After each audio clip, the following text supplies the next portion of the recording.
Hi friends, அனைவருக்கும் வணக்கம். இந்த வார ஜியோ பாலிட்டிக்ஸ் அப்டேட்டில் ரஷ்யா உக்ரைனை உக்கிரகமாக தாக்குவது ஏன், ப்ளஸ் ஹமாஸ் இஸ்ரேல் சமாதானம் நீடிக்குமா அதை பேச போகிறோம். முதல்ல விஷயம் மெயின் விஷயத்துக்கு வந்துடுவோம். கவனிச்சிங்கன்னா வார் இன்னும் உக்கிரமாக தான் போயிட்டுருக்கு. ரஷ்யா கவனிச்சிங்கன்னா செம்மையாக அடிக்கிறாங்க போட்டு யுக்ரைன். இது வரைக்கும் பார்த்தோம்னா கிழக்கு பகுதியெலாம் நிறையா ரஷ்யன்ஸ்லாம் இருக்காங்க சொல்லிட்டு அங்கே தேவர் கான்சன்ட்ரேட்டிங் மோர் ரஷ்யா டான்பாஸ் இந்த மாதிரி இடத்துல சண்டை போட்டுட்டு இருந்தாங்க.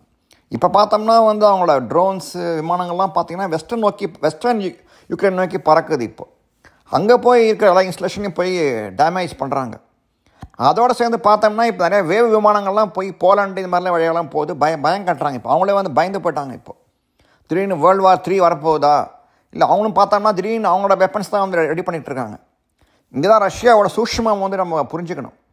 இப்போ கவனித்து பார்த்தோம்னா சோஃபார் நீங்கள் முதல்ல ட்ரம்ப் வந்த புதுசில் நீங்கள் பார்த்தீங்கன்னா நான் I won't give any weapons to யுக்ரைன்னாரு. சமாதானம் தான் போனோம் அப்படின்னாரு. அப்போ உடனே ஜெர்மனி, ஃப்ரான்ஸு இவங்கெல்லாம் சேர்ந்து யூகேலாம் சேர்ந்துக்கிட்டு நாங்கள் வி வில் சப்போர்ட் யுக்ரைன் அப்படின்னாங்க. இப்போ ரஷ்யா கவனிச்சிங்கன்னா குறிப்பாக இதுமாதிரி போலண்டு இது மாதிரிலாம் வேக பார்க்குற மாதிரிலாம் பண்ணி என்ன நம்ம தோணுதுன்னா டெஃபினட்டாக உங்கள்கிட்ட ஒன்றுமே கிடையாதுயா, உங்களோட ப்ரொடக்ஷனே கிடையாது உங்களுக்குன்னு சொல்கிறாரு. ஒரு மாதிரி சொல்லாமல் சொல்கிறாரு பியூட்டின். எப்போ நான் நினச்சேன் ஈஸியாக அவங்கள கவுத்துருவேன்றாரு பியூட்டின். ஏன்னா பியூட்டின் கிட்ட பார்த்தோம்னா அவங்களோட வெப்பன்ஸ் ப்ரொடக்ஷன் பயங்கரமாக இருக்குது. அவங்களோட கெப்பாசிட்டி ரொம்ப ஜாஸ்தி. When compared with EU or any other nation, Russia கிட்ட இருக்கிற வெப்பன் ப்ரொடக்ஷன் ஃபெசிலிட்டி ரொம்ப ஜாஸ்தி. அதுதான் ரிப்பீட்டடாக அவர் ப்ரூவ் பண்ணிகிட்ருக்காரு பியூட்டின். அதுதான் இந்த விஷயத்தை காமிக்கிறது. ப்ளஸ் நீங்கள் பார்த்தீங்கன்னா ட்ரம்ப் இப்போ பிஸியாக இருக்கார். இதில் ஹமாஸு இஸ்ரேல் அமைச்சர் பயங்கரமாக பிஸியாக இருக்கார். அவர் எப்படியாவது அது சமாதானம் ஏற்படுத்தி நோபல் ப்ரைஸை நோக்கி போனோம் அப்படின்னா ட்ரம்ப்போட ஏமாக இருக்குது. ஸோ அப்படிங்கிற போது இது மாதிரி சமயத்தில் ட்ரம்ப்போட கவனம் இப்படி பறக்கும் இருக்கும்போது கடகடான்னு போட்டு யுக்ரைனை போட்டு தாளித்து எடுத்துட்டோம்னா அடுத்து சமாதானம் அப்படின்னு வரும்போது சமாதானம் அப்படின்னு வரும்போது நமக்கு ஒரு அப்பர் ஹேண்ட் இருக்கும் அப்படிங்கிறதா இவங்களோட ஏமாக இருக்குது, ரஷ்யாவோட ஏமாக இருக்குது.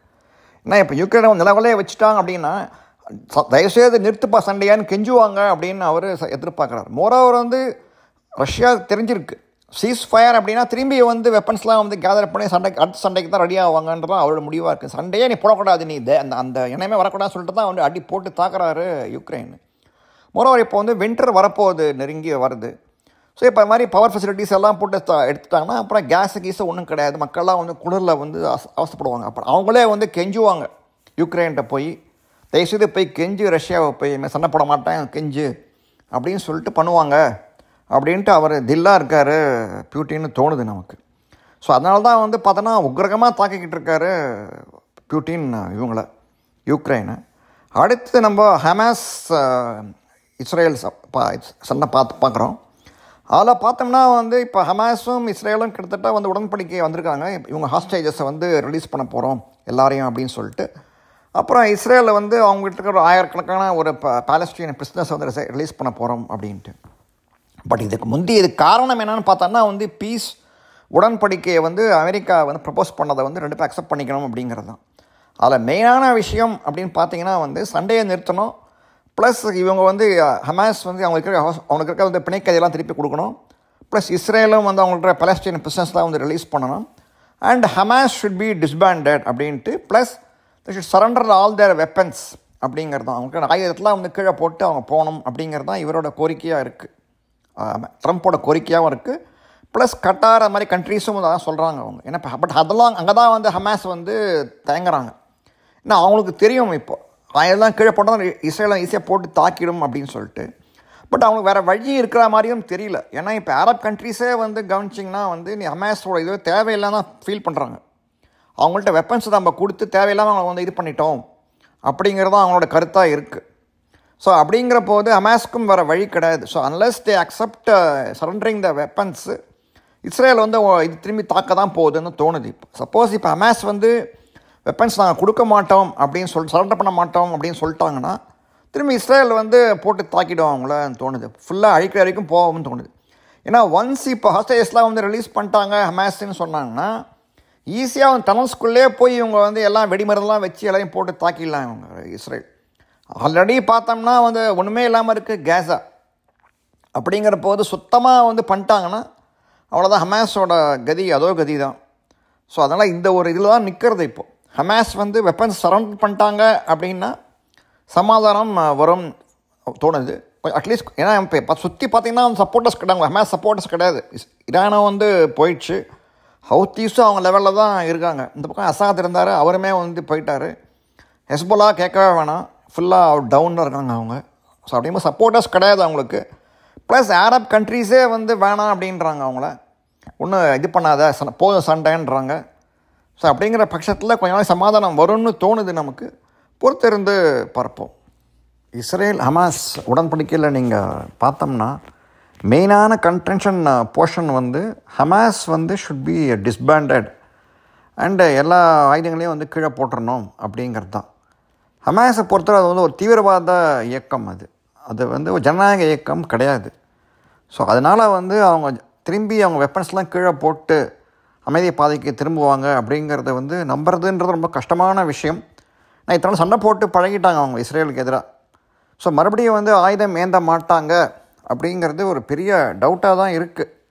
ஏன்னா அவனை பொறுத்தவரை வந்து இஸ்ரேலோட விரோதம் தான் வந்து அவனோட மெயின் இதுவே வந்து ஜீன்ஸ்லேயே இருக்குது. அப்படிங்கிற போது பரஸ்பர பகையாளிகள் வந்து திடீர்னு ஒன்று இது பண்ணுவாங்களா, அமைதிக்கு வருவாங்களா அப்படிங்கிறது இருக்குது. இன்னும் நெத்தன்யாவுக்கே வந்து ஒரு பெரிய ப்ராப்ளம் இருக்குது. சப்போஸ் வந்து சமாதானம் வந்து ஆயிடுச்சு அப்படின்னா அவர் மேலே இருக்கிற வந்து கரப்ஷன் கேஸ்லாம் வந்து பிக்கப் ஆகிடும். இதனால் பார்த்தோம்னா அது ஒரு க்ரைசிஸ் அப்படின்னு சொல்லிட்டு தான் நேஷ்னல் கவர்மெண்ட்டை வந்து ஃபார்ம் பண்ணி ரூல் பண்ணிகிட்ருக்காங்க. இப்போ திரும்பி வந்து ஹமாஸ் வந்து டிஸ்பேண்ட் ஆகி ஜனநாயக பாதைக்கு போயிட்டாங்க, இல்லை வந்து இதாக பண்ணிட்டாங்கன்னா அமைதி திரும்பிடுச்சு அப்படின்னா நெத்தன்யாஹூ மேலே இருக்கிற கேஸ்லாம் வந்து திரும்பி வந்து பில்டப் ஆகும், வேகம் எடுக்கும். கரப்ஷன் கேஸ்லாம் ஒரு பேரில் இருக்குது. ஸோ அது வந்து வரக்கு இது இருக்குது. ஹமாஸை வந்து பார்த்தோம்னா ஆயுதம் கீழே போட்டால் செல்லா காசு ஆகிடுவாங்க அவங்க.